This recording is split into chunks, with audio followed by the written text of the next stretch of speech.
विद्यार्थी मित्रांनो, काल आपण एका गुणांचे गणित भाग 1 चे महत्त्वाचे गणित सोडवले होते. आज आपण गणित भाग 2 चे एक गुणांचे महत्त्वाचे प्रश्न आपण सोडवणार आहोत. एकूण 27 प्रश्न आहेत आणि खूप महत्त्वाचे प्रश्न आहेत. तुम्ही यांचा अभ्यास केला तरी आपल्याला ते मार्क मिळतील. आपल्याला माहिती आहे की एक गुणांच्या प्रश्नाला 8 मार्क असतो, 4 बहुपर्यायी आणि 4 सोडवायचे गणित. तर याच्यामध्ये ते बहुपर्यायी पण कव्हर होणार आहेत. बहुपर्यायामध्ये ऑप्शन असतात पण ते तुम्हाला सोडल्याशिवाय ऑप्शन कळत नाही. ठीक आहे, तर एकूण 27 प्रश्न आहेत गणित भाग 2 चे, अति महत्वाचे, प्रत्येकी एक गुण असणार आहे. तुम्ही जर नवीन असाल चॅनलवर तर सबस्क्राईब करून घ्या. आपला टार्गेट आहे 500 सबस्क्रायबर्स आपली परीक्षा संपेपर्यंत. तुम्हाला जर गणित भाग 1 चा व्हिडिओ हवा असेल तर त्याची लिंक जी आहे ती मी डिस्क्रिप्शन मध्ये टाकणार आहे. तो पण व्हिडिओ बघा आणि हा पण व्हिडिओ बघा. सुरू करूया. तर त्रिकोण एबीसी समरूप त्रिकोण डीएफ, तर त्यांचे एकरूप कोण आणि संगत बाजूंचे गुणोत्तर लिहा. आता हे गणित 1 मार्काला आहे, खूप सोपं आहे, जास्त काय आपल्याला भानगड करत बसायची नाहीये. डायरेक्ट सुरू करायचंय की त्रिकोण एबीसी समरूप त्रिकोण जर डीएफ असेल तर आता सोपं आहे. तुम्ही तीन नावाने कोण लिहा किंवा एका नावाने लिहा. आपण एका नावाने लिहूया. कोण ए एकरूप कोण डी, पहिला अक्षर, कोण बी एकरूप कोण ई आणि कोण सी एकरूप कोण एफ. ए एकरूप डी, बी एकरूप ई आणि सी एकरूप एफ. हे झाले कोण. आता बाजूंचा आपल्याला गुणोत्तर लिहायचं आहे. मग बाजू ए बी छेद डीई. कसं घेतलं आपण, ए बी डीई बरोबर दुसरं दोन अक्षर बी सी छेद ई एफ आणि तिसरं ए सी छेद डी एफ. तर हे झाले एकरूप कोण आणि हे झाल्या संगत बाजू. ठीक आहे, झालं, तुम्हाला 1 मार्क इथे मिळाला. पुढचा प्रश्न, जर त्रिकोण एबीसी समरूप त्रिकोण पीक्यूआर आणि एबी च पीक्यू 2:3 आहे तर एरिया ऑफ ट्रायंगल एबीसी छेद एरिया ऑफ ट्रायंगल पीक्यूआर बरोबर किती. सोपं गणित आहे, एका मार्काला परीक्षेला येतं. आपल्याला माहिती आहे की त्रिकोण एबीसी समरूप त्रिकोण पी क्यू आर आहे. जर दोन त्रिकोण समरूप असतील तर त्यांच्या क्षेत्रफळांचं गुणोत्तर म्हणजे एरिया ऑफ ट्रायंगल एबीसी छेद area of triangle P Q R हे त्यांच्या संगत बाजूच्या वर्गाच्या प्रमाणात. तर इथे तुम्ही जास्त टेन्शन घ्यायचं नाही, जी जोडी दिले त्याचा वर्ग म्हणजे ए बी वर्ग छेद पी क्यू वर्ग. कारण लिहा समरूप त्रिकोणांच्या क्षेत्रफळांचे प्रमेय. जागा माझ्याकडे थोडी कमी आहे. ठीक आहे, हे आपण लिहिलं.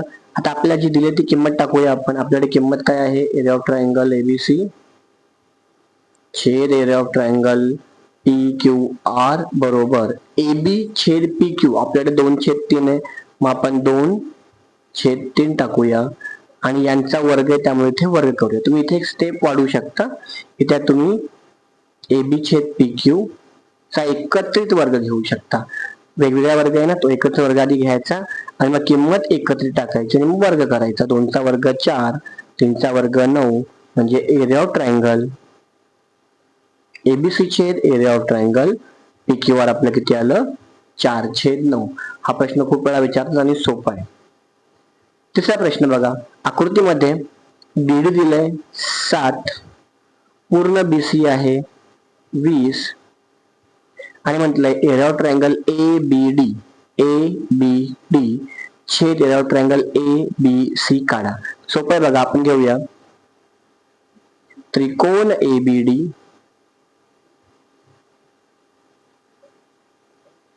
बघा, एरिया ऑफ ट्रायंगल एबीडी छेद area of triangle A B C बरोबर. आता बघा ए बी डी आणि ए बी सी दोघांचं टोकाचं पॉइंट एकच आहे म्हणजे उंची समान आहे. उंची काय आहे, समान. आणि ज्यावेळेस उंची समान असेल त्यावेळेस क्षेत्रफळाचं गुणोत्तर हे त्यांच्या पायाच्या प्रमाणात असतं. मग ए बी डी मध्ये बी डी पाय आहे आडवी बाजू आणि ए बी सी मध्ये बी सी पाय आहे. बी डी छेद बी सी, बी डी आपलं 7 आहे, बी सी आपलं 20 आहे म्हणजे आपलं उत्तर काय आलं. म्हणून area of triangle A B D छेद एरिया ऑफ ट्रायंगल ABC बरोबर आपलं उत्तर येणार आहे 7/20. इतकं सोपं आहे.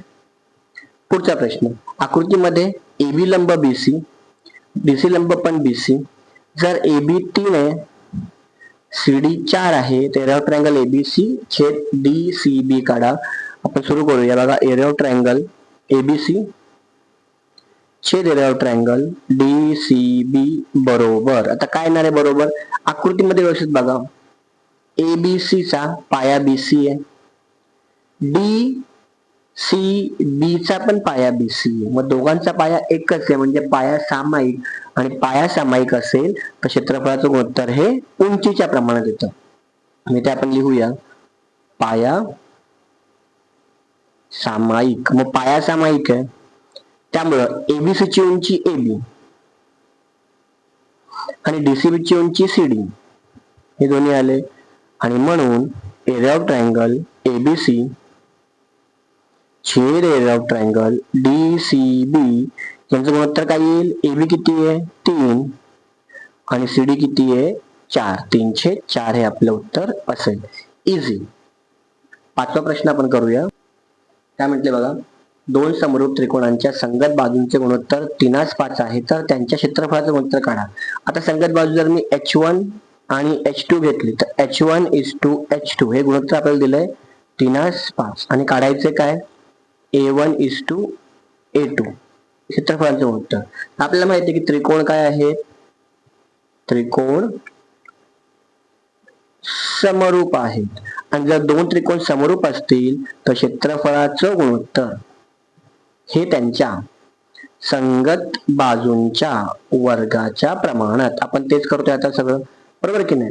म्हणजेच काय, A1:A2 बरोबर एकत्रित H1:H2 कंसाचा वर्ग, आणि H1:H2 किती आहे 3/5, 3/5 कंसाचा वर्ग, आणि म्हणून A1:A2 आपल्याला काय मिळणार आहे, 3 चा वर्ग 9, 5 चा वर्ग 25. जर आपण त्याला गुणोत्तरात लिहिलं तर A1:A2 बरोबर 9/25, 9:25. इझी. हे 5 प्रश्न मला वाटतं एकदम सोपे पहिल्या प्रकरणातलेच आहेत, आणि बघा यांची तुम्ही प्रॅक्टिस करायचीच आहे. एक प्रश्न पहिल्या प्रकरणातला असतो तिकडे. 6वा प्रश्न पण आपला पहिल्या प्रकरणातलाच आहे. बघा, आकृतीमध्ये ABC, कोण ABC, कोण DCB दोन्ही पण 90 आहेत, AB 6 आहे, DC 8 आहे, तर एरिया ऑफ ट्रायंगल ABC छेद एरिया ऑफ ट्रायंगल DCB काढा.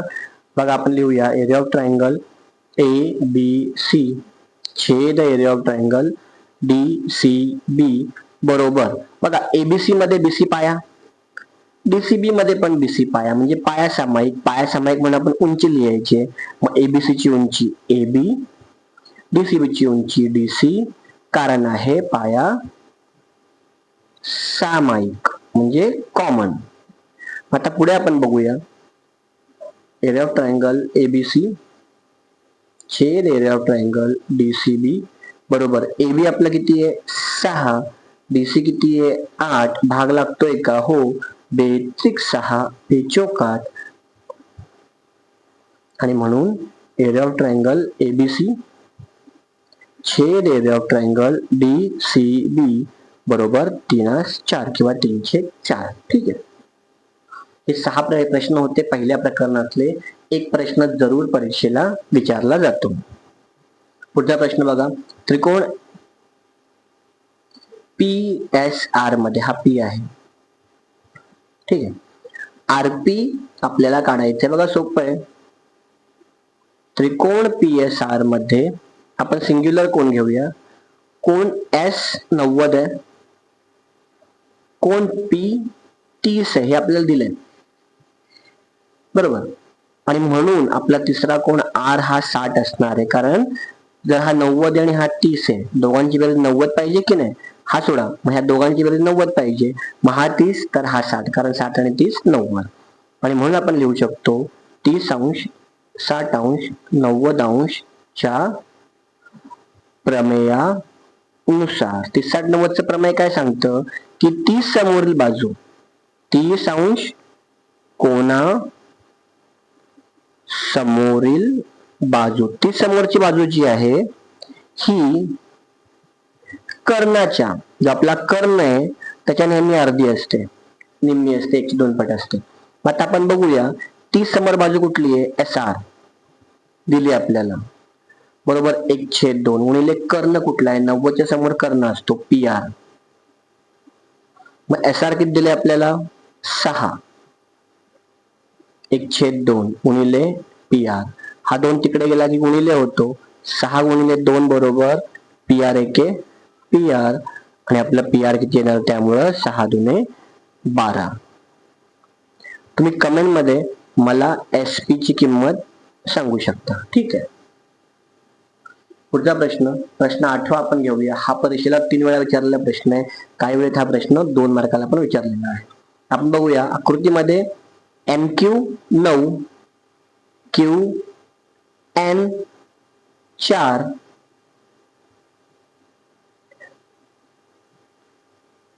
2 सेकंड हा तो QP आहे, QN नाहीये, QP आहे. तर MQ9 QP4 आणि NQ किंवा QN आपल्याला विचारलेला आहे. तर बघा इथे आपल्याला काय काय दिलंय, त्रिकोण MNP मध्ये पहिली माहिती, कोण MNP हा 90 आहे, ठीक आहे. दुसरी माहिती, रेख NQ हा लंब आहे रेख MP ला. जर असं असेल, काटकोनात कर्णावर लंब टाकलेला असेल, तर आपण प्रमेय वापरतो भूमिती मध्याचे प्रमेय. त्यामुळे हे आहे भूमिती मध्याच्या प्रमेयानुसार. आणि भूमिती मध्याचे प्रमेय काय सांगतं बघा, सोपं आहे. हा आपला भूमिती मध्य, त्याचा वर्ग म्हणजे NQ चा वर्ग हा या दोघांचा गुणाकार आहे का, म्हणजेच MQ गुणिले QP.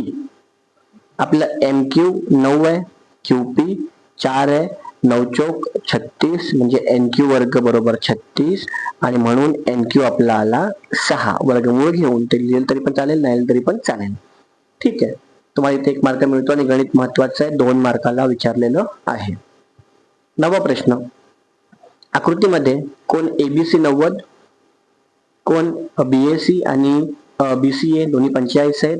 जर AC 9 वर्गमुळात 2 असेल तर AB काढा. बघा सोपं आहे, त्रिकोण ABC मध्ये, आता प्रश्नात दिलंय हे दोन कोण 45 आहेत आणि हा 90 आहे, त्यामुळं 45 अंश 90 अंश कोणाच्या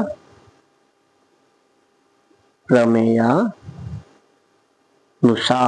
आता 45 90चं प्रमेय आपल्याला काय सांगतं की 45 अंश कोणासमोरील जी आपली बाजू आहे ती कर्णाच्या 1/2 पट असते, ठीक आहे. आता आपण बघूया 45 समोर कुठली बाजू आहे, AB आहे, आपल्याला AB सांगितले. मग AB बरोबर 1/2 गुणिले कर्ण AC आहे, AC म्हणजे 1/2 गुणिले AC किती आहे, 9/2. वरचा वर्गमुळात 2, खालचा वर्गमुळात 2 गेलं, 9 शिल्लक राहिलं, आणि म्हणून AB आपला येतो 9. इतकं इझी आहे. पुढचा प्रश्न 10वा, एका चौरसाची बाजू 10 सेमी आहे तर त्याच्या कर्णाची लांबी काढा. खूप सोपं आहे, चौरस आहे तो, चौरसाची बाजू बरोबर 10 किंवा 10 सेमी. लक्षात ठेवायचा, एका मार्काला हे गणित असंच करायचं जसं मी सांगतोय, चौरस काढून पायथागोरसचा प्रमेय वापरून करायचं नाही, असंच करा, पूर्ण मार्क मिळतात. सूत्र तुम्हाला लक्षात ठेवायचं आहे की चौरसाचा कर्ण बरोबर वर्गमुळात 2 गुणिले चौरसाची बाजू, म्हणजे वर्गमुळात 2 गुणिले चौरसाची बाजू 10 आहे, आणि त्यामुळं चौरसाचा कर्ण आपला येणार आहे 10/2 सेमी. हे गणित असंच करा, 1 मार्क येत असेल तर. विनाकारण पायथागोरसने करत बसू नका, तुमचा वेळ वाया जातो. 11वा प्रश्न, त्रिज्या 4.5 सेमी असलेल्या वर्तुळाच्या दोन स्पर्शिका परस्परांना समांतर आहे, तर त्या स्पर्शिकांमधील अंतर काढा. तर हे सोपं आहे. त्रिज्या किती आहे? 4.5 सेमी, आणि म्हणून दोन समांतर स्पर्शिकांमधील अंतर, लक्षात ठेवायचं, हे त्रिज्येच्या दुप्पट असतं, 2r. त्यामुळे 2 गुणिले 4.5, 4.5 गुणिले 2 म्हणजे 9, आणि मग ते अंतर आहे 9 सेमी. इतकंच लिहा. तुम्हाला 1 पैकी 1 मार्क मिळतो. जास्त डोकं वापरू नका, आकृती काढत बसू नका. त्रिज्या दिलेली आहे, दोन समांतर स्पर्शिकांमधील अंतर हे 2r आहे, त्रिज्या दुप्पट आहे. गुणाकार करा आणि उत्तर काढा. पुढच्या प्रश्नावर जाऊया. 12वा प्रश्न. एका वर्तुळाची त्रिज्या 5 सेमी आहे, तर वर्तुळातील सर्वात मोठ्या जीवेची लांबी काढा. वर्तुळाची त्रिज्या आहे 5 सेमी. लक्षात ठेवायचंय, वर्तुळाची सर्वात मोठी जीवा ही व्यास असते, आणि व्यास हा त्रिज्येच्या डबल असतो, आपल्याला माहितीये. मग 2 गुणिले त्रिज्या आपली किती होती? 5. म्हणजे आपलं उत्तर काय आलं? सर्वात मोठी जीवा. कसली? वर्तुळाची. 5 दुने 10. तुम्ही डायरेक्ट 10 लिहा, तुम्हाला मार्क मिळतील. ठीक आहे, पण असं व्यवस्थित करा. पुढचा प्रश्न. पी व क्यू केंद्र असलेली दोन वर्तुळे आहेत, त्यांच्या त्रिज्या 5 आणि 3 सेमी आहेत. ते स्वतःला बाहेरून स्पर्श करतात, तर त्यांच्या केंद्रातील अंतर काढा. बघा, R1 पहिली त्रिज्या आहे 5 सेमी, दुसरी त्रिज्या आहे 3 सेमी. वर्तुळे बाहेरून स्पर्श करतात, म्हणजे बाह्य स्पर्शी आहेत, आणि म्हणून केंद्रातील अंतर काय येणार आहे? त्यांच्या केंद्रातील अंतर. ज्यावेळेस वर्तुळ बाहेरून स्पर्श करतात, त्यावेळेस त्यांच्या त्रिज्यांची बेरीज होते, म्हणजेच 5 अधिक 3 म्हणजेच 8 सेमी हे त्यांच्या केंद्रातील अंतर आहे. पुढे आपण अंतरस्पर्शीचा पण प्रश्न करणार आहोत, त्यावेळेस तुम्हाला अंतरस्पर्शी पण कळेल. 14वा प्रश्न बघा. ओ केंद्र असलेल्या वर्तुळाच्या जीवा AB व CD एकरूप आहेत. जर मापकांश AB 120 असेल, तर मापकांश CD काढा. ओके, आपल्याला माहितीये की जीवा AB एकरूप जीवा CD. लक्षात ठेवायचं, जर जीवा एकरूप असेल तर त्यांनी अंतरखंडित केलेले कंस पण एकरूप असतात, आणि म्हणून मापकांश AB ने अंतरखंडित केलेला कंस AB बरोबर मापकांश CD ने अंतरखंडित केलेला CD. मग इथे आकृती बघा, हा वर्तुळ आहे समजा, जीवा AB आहे, मग AB ने हा कंस अंतरखंडित केलेला आहे. जीवा CD आहे, CD ने हा कंस अंतरखंडित केलेला आहे. जर AB आणि CD एकरूप असतील, तर हे दोन्ही कंस पण एकरूप असतील. ठीक आहे, पण आपल्याला माहितीये की मापकांश AB आपल्याला दिलाय 120 अंश, आणि म्हणून आपला मापकांश CD पण किती होणार आहे? 120 अंश. इझी. 15वा प्रश्न एकदम सोपा. चक्रीय चौकोन ABCD आहे, त्याच्यामध्ये कोण A 100 आहे, तर कोण C काढा. मग ABCD हा काय आहे? हा चक्रीय चौकोन आहे, आणि आपल्याला माहिती आहे की चक्रीय चौकोनाचे सम्मुख कोन जे आहेत ते पूरक असतात, त्यांची बेरीज 180 असते. इथे आकृती न काढता कसं ओळखणार? A च्या समोर C असेल, B च्या समोर D असेल, एक अंतर सोडून. आपला A किती आहे? 100. मग 100 अधिक कोन C बरोबर 180.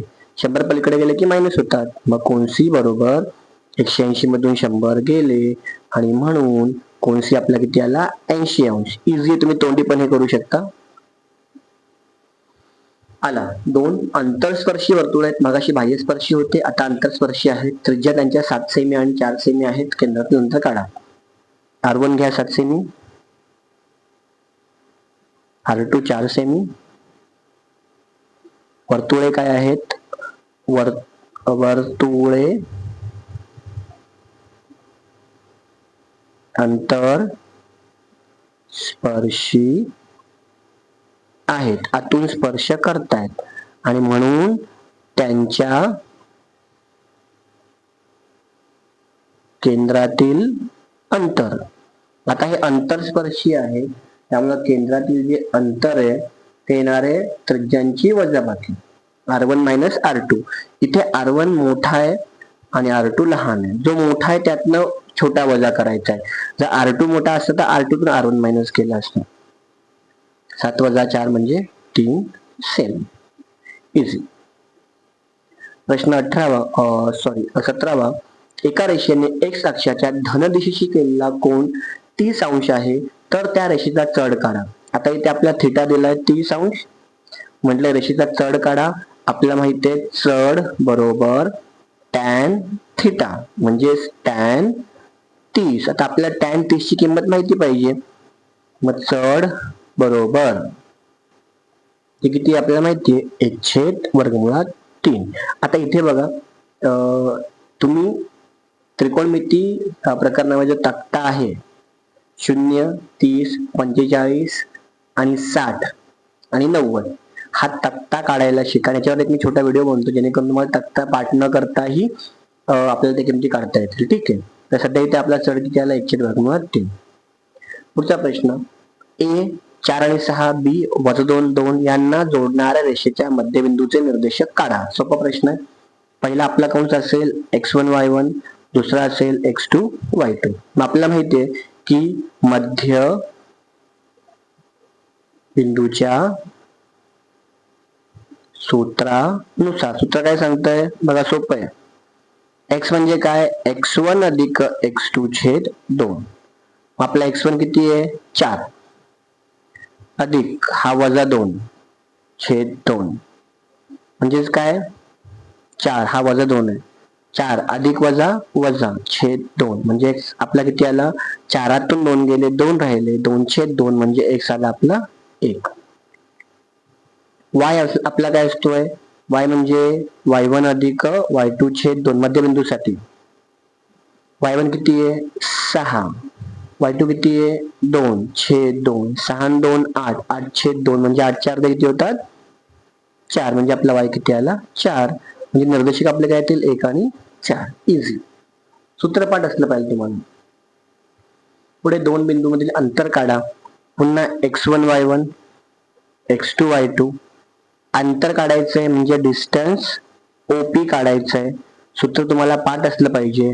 वर्गमुळात x2 मायनस x1 चा वर्ग अधिक y2 मायनस y1 चा वर्ग. किंमत टाकूया. वर्गमुळात x2 किती आहे 3, 3 वजा 0 चा वर्ग आणि 4 वजा 0 चा वर्ग. मला सांगा 3तून 0 गेला 3 राहिला, या 3 चा वर्ग अधिक 4 चा वर्ग म्हणजेच 3 चा वर्ग 9, 4 चा वर्ग 16, दोघांची बेरीज 25 म्हणजे उत्तर आलं 5. डिस्टन्स OP किती आलं 5. ठीक आहे. या प्रकारे आपले 19 प्रश्न झाले. पुढच्या प्रश्नावर जाऊया.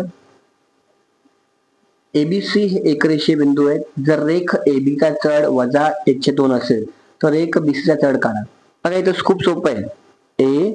ABC हे जर एक रेषीय असतील म्हणजे एकाच रेषेवरती असतील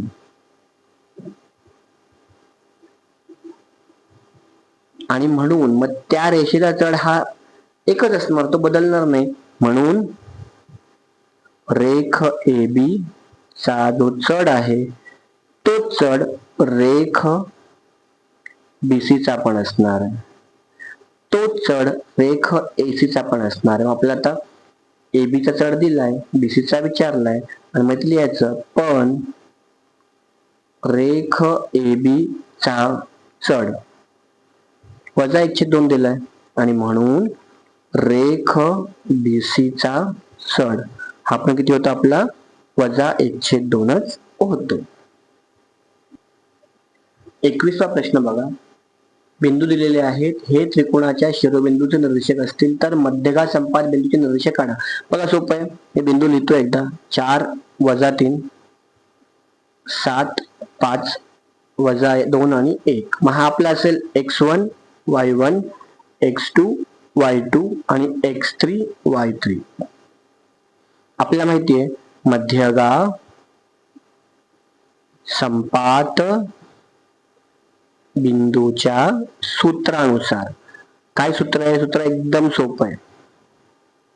जर मला x काढायचा असेल तर x1 अधिक x2 अधिक x3 छेद 3. आपला x1 किती आहे? 4 अधिक 7 वजा 2 छेद 3.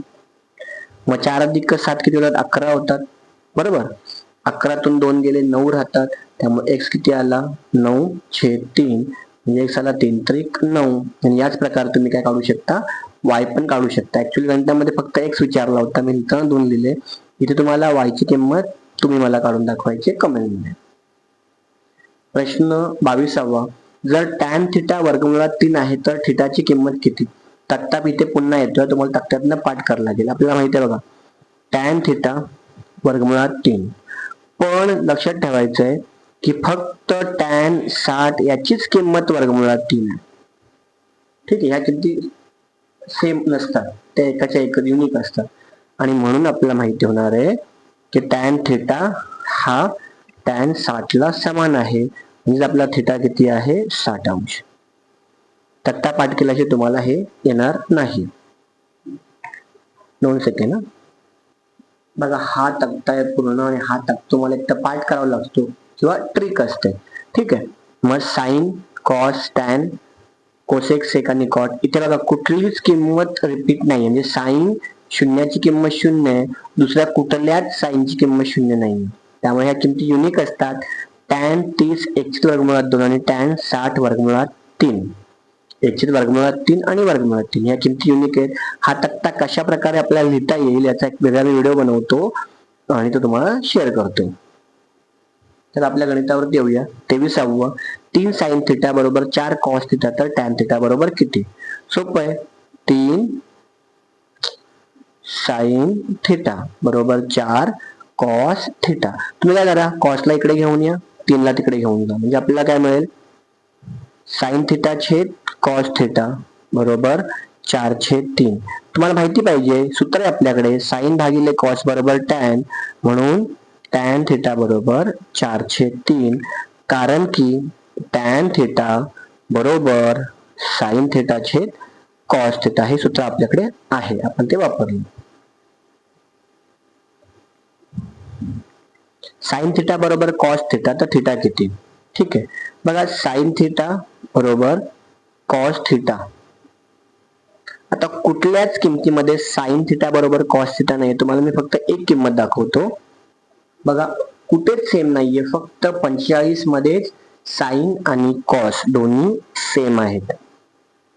ठीक आहे. बाकी कुठेच तुम्हाला साइन आणि कॉस सेम दिसणार. बघा, साइन वेगळा, कॉस वेगळा, साइन कॉस वेगळा, साइन कॉस वेगळा, साइन कॉस वेगळा. फक्त साइन 45 पण 1 छेद वर्गमुळात 2 आणि कॉस 45 पण 1 छेद वर्गमुळात 2. म्हणजे ज्यावेळेस साइन आणि कॉस समान असतील याचा अर्थ थिटा किती आहे? 45 आहे. मग साइन थिटा बरोबर कॉस थिटा असेल, म्हणून थिटाची किंमत घ्यायची आहे 45 अंश. शेवटच्या प्रकरणाच्या गणितात आपण घेऊया. 7 सेमी त्रिज्या असलेल्या वर्तुळाचं क्षेत्रफळ काढा. तुम्हाला सूत्रपाठ असलं पाहिजे. वर्तुळाचे क्षेत्रफळ एकदम कॉमन सूत्र, पाय r चा वर्ग. पायची किंमत 22 छेद 7, r ची किंमत 7, वर्ग असल्यामुळे 2 वेळा 7 आणि 7 गेले. त्यामुळं जर आपण गुणाकार केला 7 दुने 14, 1 हात 4, 7 दुने 14 आणि 1 तो 15, म्हणजे 154 चौरस सेमी हे वर्तुळाचं क्षेत्रफळ येईल. एकदम इझी, सूत्रपाठ असलं पाहिजे.